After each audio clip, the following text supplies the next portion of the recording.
the famous Newcomen engine, Thomas Newcomen. Now, one of the first Newcomen engines, or the first Newcomen engine, is not far away from where I live now.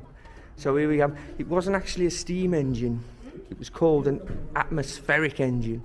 So the atmosphere was in it, was manipulating the atmosphere, so steam or smoke, the different atmospheric pressures. So it's a really early version of a steam engine, and it was quite simple. It cooled air, hot air, and then that would cause a vacuum, and that pulling of that chain then would lift this, which would go down into the pit and get water out. So getting water out of the pits was a problem in the past. Many mines was unprofitable because you just couldn't do it, you know. You could take out as much water as you wanted and it'd still keep coming in.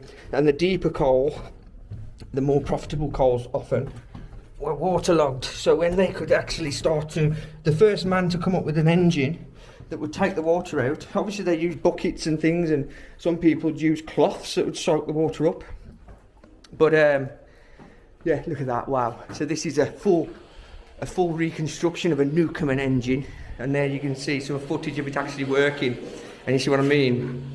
It would pump the water up and into a pond, and here's the shaft itself. Well, I say the shaft itself, loads of money down there. Let's see if I can get it to come down. Yeah, you see the shaft there, look, absolutely full of money that is. And again up there, so that pole would be going down into the shaft and pumping the water out basically. So Thomas Newcomen, a genius, and there it is, fully working.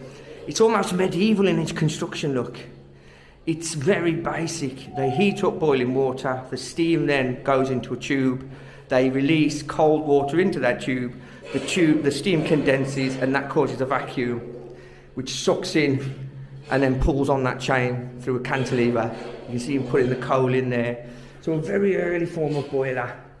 A genius was, you know, and this changed everything. This changed the world, really, as we know it.